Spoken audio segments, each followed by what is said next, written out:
Hai semuanya, ketemu lagi bareng Mihu di sini. Oh iya, kali ini Mihu akan membawakan alur cerita dari film Donghua yang berjudul Battle Through the Heaven.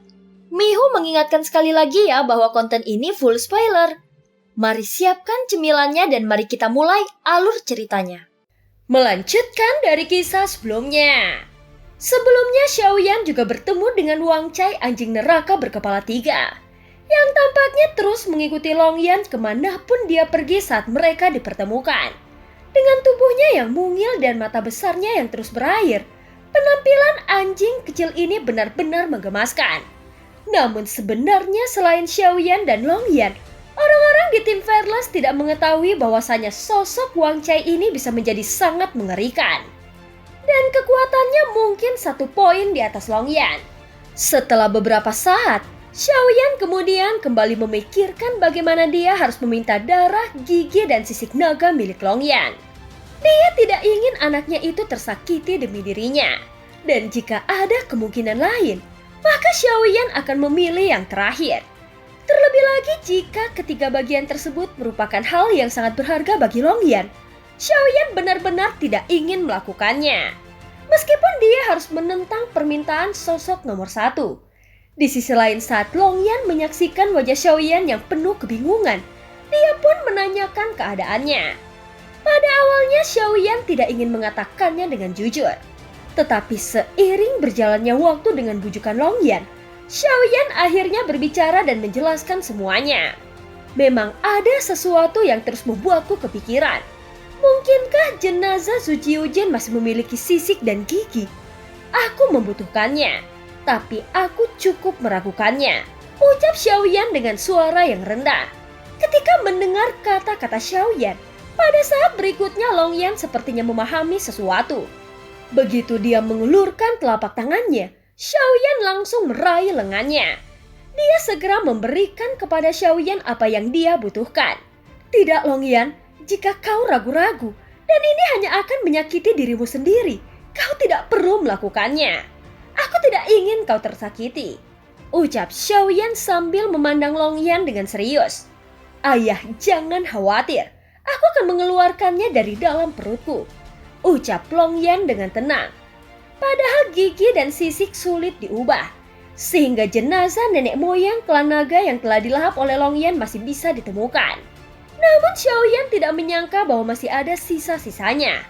Akan tetapi, proses mengeluarkannya dari dalam perut Longyan akan membuat diri Xiaoyan dipenuhi oleh garis-garis hitam. Namun ternyata tidak ada pemandangan yang menjijikkan seperti yang Xiaoyan bayangkan.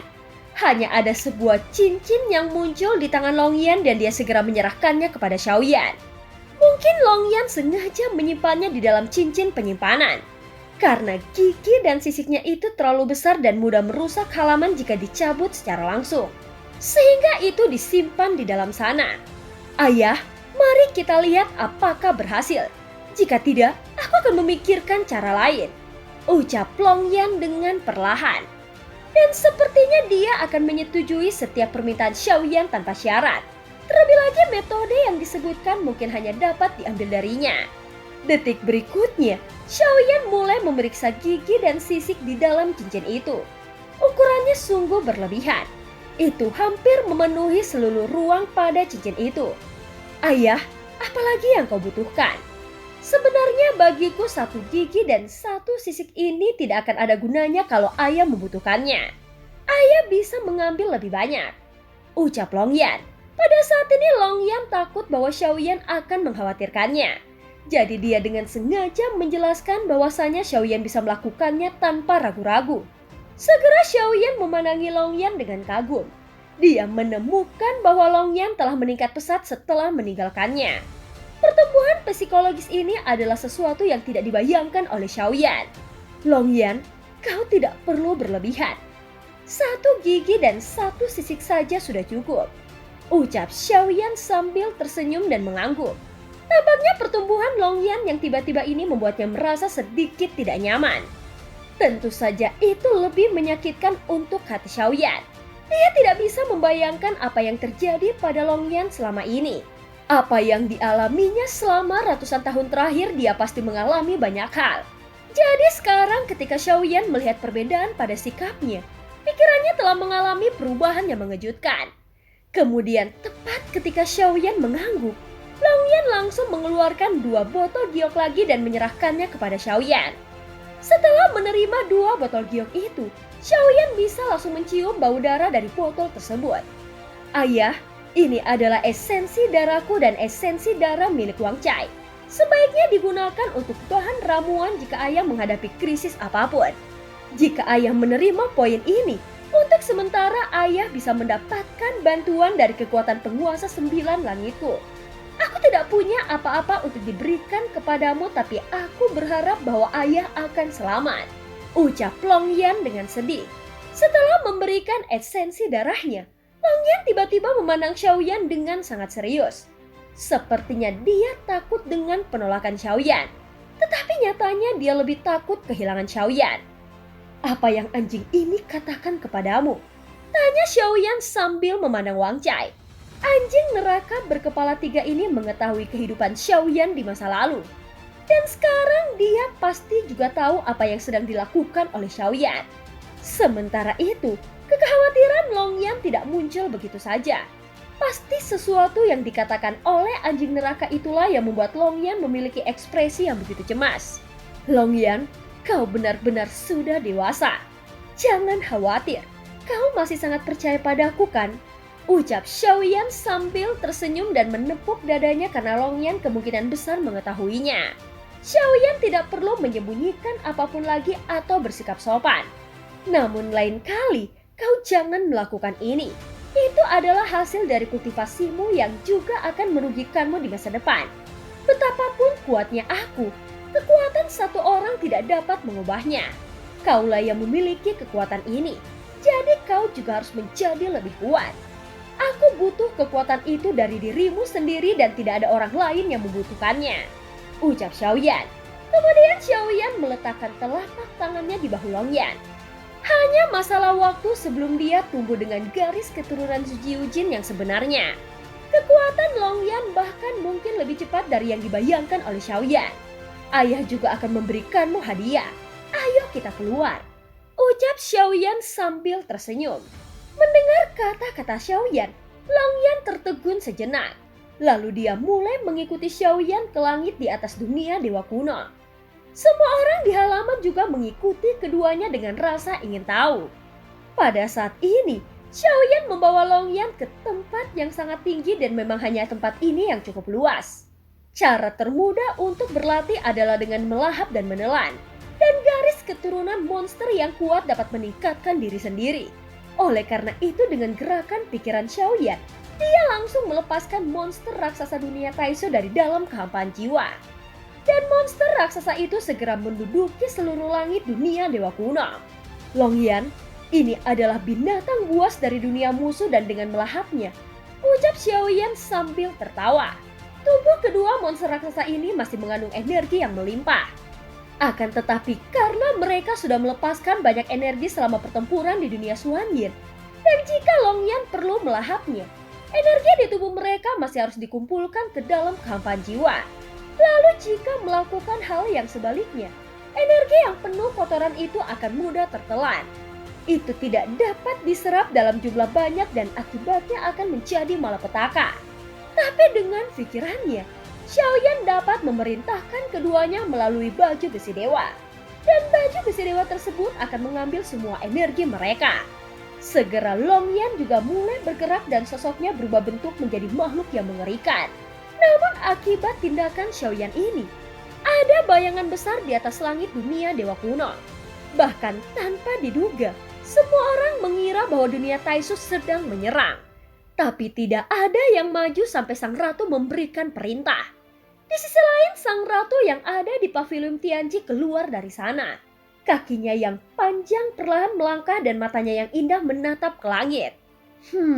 Laju pertumbuhan Zujiujin ini sungguh mencengangkan.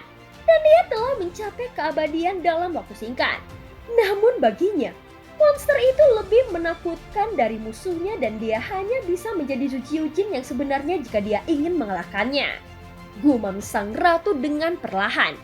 Setiap orang juga akan mengalaminya. Dan bukan lagi rahasia bahwa pertumbuhan yang cepat pasti akan membawa resiko yang sangat besar. Gumam sang ratu kembali. Dia tidak memberitahu Longyan. Namun faktanya, Longyan sudah menyadarinya secara samar-samar. Pada saat ini raungan keras tiba-tiba datang dari seluruh wilayah dunia dewa kuno. Bahkan seluruh tempat di dunia dewa kuno ini tampak gemetar, menyebabkan hampir semua orang mengangkat kepala dan melihat bayangan raksasa di langit.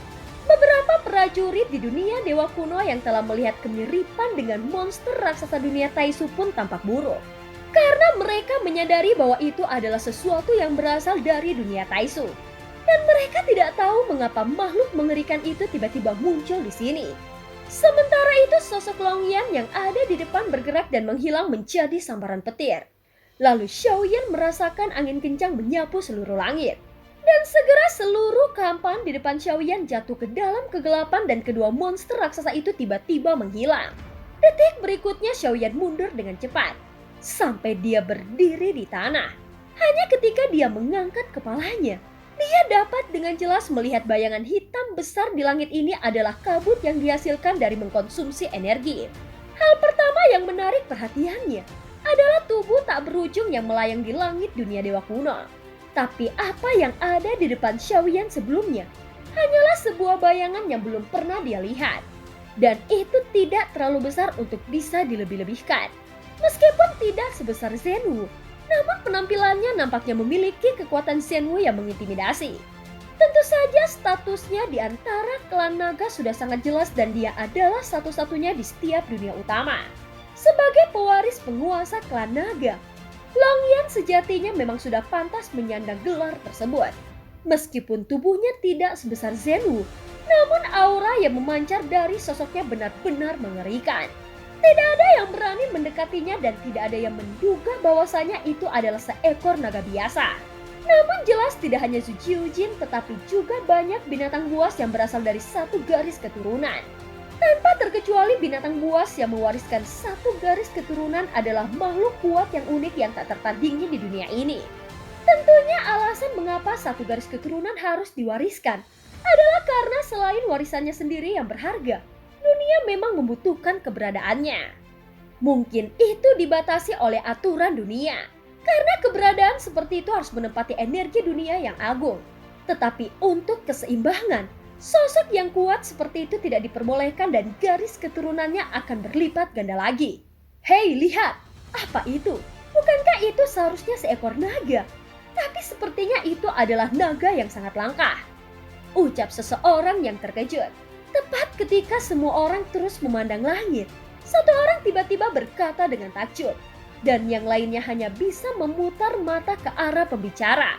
Dan tampaknya lebih baik mereka tidak memperdulikannya daripada mendengarkannya. Meskipun tampilannya berbeda dengan klan naga, namun tubuhnya tetap tidak bisa dipisahkan dari klan naga. Longyan memiliki kepala naga. Badan dan cakarnya hanya terlihat semakin mengerikan. Karena ukurannya yang menjadi semakin besar. Meskipun naga biasa juga bagus dalam hal tubuh fisik, orang-orang jelas belum pernah melihat naga sebesar ini. Belum lagi melihat tubuh asli Zhu Jiujin. Bahkan mayatnya hanya rumor dan mereka hanya bisa merasakan keterkejutan yang luar biasa ini. Akan tetapi wujud asli Longyan di langit ini tidak bertahan lama. Dan tanpa kejutan apapun, kedua monster raksasa itu langsung ditelan olehnya. Seketika terjadi semburan petir dan guntur di langit. Kabut hitam juga menghilang. Hingga pada akhirnya penampilan Longyan kembali ke keadaan semula. Lalu setelah sosok besar itu menghilang, anak naga itu berubah menjadi bentuk manusia dan datang ke sisi Xiaoyan. Ayah, mengapa kau tiba-tiba menjauh dariku? Tanya Longyan yang bingung dengan Xiaoyan yang malah pergi begitu saja saat dirinya sedang menunjukkan atraksinya. Longyan, aku belum pernah melihat Zhu Jiujin seperti apa sebenarnya. Lagi pula, aku tidak bisa melihat semuanya jika dari udara. Jadi aku memutuskan untuk turun. Ucap Xiaoyan. Mendengar kata-kata Xiaoyan, Longyan hanya terdiam. Hahaha, aku tidak menyangka bahwa anakku ini akan menjadi begitu tampan dan kuat. Ucap Xiaoyan sambil tertawa. Dan pada saat ini dia sangat bangga dengan pencapaian anaknya itu. Mendengar pujian dari Xiaoyan, Segera Long Yan menggaruk kepalanya dan tersenyum pahit. Ayah, sebenarnya aku kurang begitu menyukai penampilan tubuh fisik ini. Tubuh itu terasa terlalu besar dan masih terus berkembang seiring dengan latihan. Ucap Long Yan dengan kesal. Hei, kau harus tahu betapa menakutkannya ketika aku melihat seluruh aura keabadian yang menyebar dengan tubuh fisik seperti itu. Ucap Xiaoyan sambil menggelengkan kepalanya. Namun saat ini aku masih merasa jijik dengan diri sendiri. Ukurannya yang besar pasti akan membawa kekuatan yang menakutkan. Dan secara visual tidak hanya besar. Ucap Long Yan dengan tegas. Seketika saat mendengar apa yang Long Yan keluhkan, Xiaoyan tidak yakin bahwa dia masih akan terus berkembang. Aku tidak percaya bahwa dirimu akan terus berkembang dan betapa mengejutkannya penampilan terakhir dari seorang Zhu Jiujin. Tapi setelah akhirnya kembali, jangan hanya fokus latihan saja. Mereka semua sudah menunggu kita. Ucap Xiaoyan sambil tersenyum. Setelah beberapa saat, segera Long Yan memandang Xiao Menshen dan mengangguk. Saat Long Yan dan Xiaoyan berjalan ke halaman, tawa dan teriakan terdengar lagi. Semua orang menjadi semakin ingin tahu tentang sosok Long Yan. Dan kini Long Yan sendiri sudah diliputi dengan berbagai pertanyaan. Sudahlah, kemari. Tolong jangan mempermalukan kami. Tuan Long Yan, kenapa banyak sekali masalah di hidupmu? Lupakanlah, lebih baik kita semua minum. Ucap seorang pria sambil menyela pertanyaan semua orang. Padahal bukan hanya mereka yang ingin bertanya. Bahkan Xiaoyan sangat penasaran. Setelah itu semua orang memandang Long Yan yang membosankan dan tertawa lalu mengangguk. Bagaimanapun juga, mereka semua memahami temperamen dari Long Yan. Bahkan dia sendiri mungkin tidak jelas tentang begitu banyak masalah yang harus dihadapi. Ketika semua orang sudah berkumpul dan meneguk minuman, pesta yang meriah ini sebenarnya tidak berlangsung lama. Tetapi Xiaoyan masih belum bisa lepas dari cengkraman semua istrinya sebelum berangkat. Sampai pada akhirnya dia memilih untuk menghilang dari kerumunan. Sementara itu di pavilion Qianji, sang ratu sudah mulai melukis kembali. Namun isi gambar ini sangat berbeda dari sebelumnya. Bahkan ada beberapa gambar yang anggun dan luar biasa. Lalu setelah Xiaoyan masuk ke dalam pavilion Qianji, seluruh tubuhnya terasa tidak enak. Ternyata suamiku ada di sini. Lihat, apakah kemampuan melukisku sudah meningkat lagi? Ucap sang ratu sambil tersenyum. Dan terlihat bahwa ada jejak kebahagiaan di wajahnya. Terlebih lagi dia sama sekali tidak mempermasalahkan lukisan telanjang ini. Dan sepertinya di matanya, itu adalah sebuah seni. Xiaoyan sendiri tidak terlalu keberatan. Dia lebih khawatir jika lukisan ini diedarkan dan istrinya melihatnya dia mungkin akan dibunuh. Ratu, aku harus pergi. Tapi ada satu hal lagi yang ingin aku serahkan kepadamu untuk diputuskan sebelum aku pergi. Ucap Xiaoyan tanpa daya. Dia tahu tidak ada gunanya mengatakan apapun. Dan tidak ada yang bisa dia lakukan untuk menghentikan tindakan sang ratu ini. Bahkan jika dia menghentikannya sekarang, begitu dia pergi, sang ratu akan tetap melukis dirinya. Kalau begitu, suamiku tolong katakan kepadaku. Ucap sang ratu yang segera menghentikan kuas lukisan di tangannya dan memandang Xiaoyan dengan serius. Jelas ini adalah penghormatan terbesar bagi Xiaoyan. Pada saat ini tangan Xiaoyan bersinar terang dan dia mengeluarkan labu dewa bermata 9. Ratu, di antara mereka ada beberapa pendahulu dari dunia tanpa batas. Aku ingin berterima kasih kepada para senior atas bantuan mereka selama periode ini. Dan aku ingin mereka tinggal di dunia sensi. Dunia tanpa batas sendiri dihancurkan oleh dunia Taisu. Para senior ini pasti ingin membalaskan dendam mereka. Dan tinggal di dunia sensi untuk mendapatkan kembali kekuatannya. Para senior juga akan dapat membantu dunia sensi ketika saatnya tiba. Ucap Xiaoyan dengan serius. Xiaoyan sendiri sudah menyadari sejak lama. Meskipun para senior di dalam labu dewa bermata 9 ini kuat, ada juga beberapa senior yang sangat berhati-hati. Tentu saja itu bukan wilayah mereka sendiri, melainkan kehancuran dari dunia tanpa batas. Jika mereka sendiri tidak memiliki dunia lain untuk diandalkan, maka perlahan-lahan mereka juga akan menghilang seperti dunia tersebut. Di dalam labu dewa bermata 9 sejauh ini, Xiaoyan hanya melihat 6 senior. Dan 3 lainnya belum pernah muncul sama sekali. Lalu saat dia berbicara, Beberapa asap hijau terbang keluar dari labu dewa itu. Segera sebanyak 6 senior muncul di depan sang ratu. Mereka adalah rubah iblis berekor 9, sang dewa kematian, si gadis bayangan, dan raja roh darah beserta yang lainnya. Wah, selamat datang semuanya wahai orang-orang kuat dari dunia tanpa batas, ucap sang ratu sambil menyeringai. Tutur katanya ini terasa sangat lembut, namun dia tetap tidak menghilangkan aura domain yang dipancarkannya setiap saat. Ini adalah ratuku yang agung. Aku berterima kasih kepada para senior. Karena kalian sudah membantuku berkali-kali selama ini. Aku akan mengalihkan kepemilikan labu ini, ucap Xiaoyan dengan hormat menangkupkan tinjunya. Dan dia akan menyerahkan labu dewa tersebut kepada sang ratu. Tentu saja bantuan para senior ini kepada Xiaoyan sudah terbukti dengan sendirinya. Bahkan tanpa bantuan para senior ini, Xiaoyan pasti tidak akan bisa melakukan segalanya dengan lancar. Dan tidak mungkin bisa mencapai titik ini. Sudahlah, saudaraku, kau tidak perlu sopan. Akan lebih baik jika kau bisa memberi hadiah kapan saja, ucap rubah iblis berekor 9 sambil memandangi Xiaoyan dengan cabul. Dan dia tersenyum dengan menawan. Ya, dia benar. Kau tidak perlu bersikap sopan seperti itu. Kau seharusnya tahu tujuan kami. Semoga kau bisa bertahan, ucap sang dewa kematian yang juga berbicara terus terang. Kau jangan khawatir. Sekarang kami telah bergabung dengan dunia sensi. Maka dari itu kami pasti akan berjuang untuk dunia sensi. Tentu saja alasan sebenarnya juga adalah untuk membalaskan dendam dunia tanpa batas, ucap Raja Roh. Untuk sekarang, dunia Taisu adalah musuh bersama dari dua dunia kita.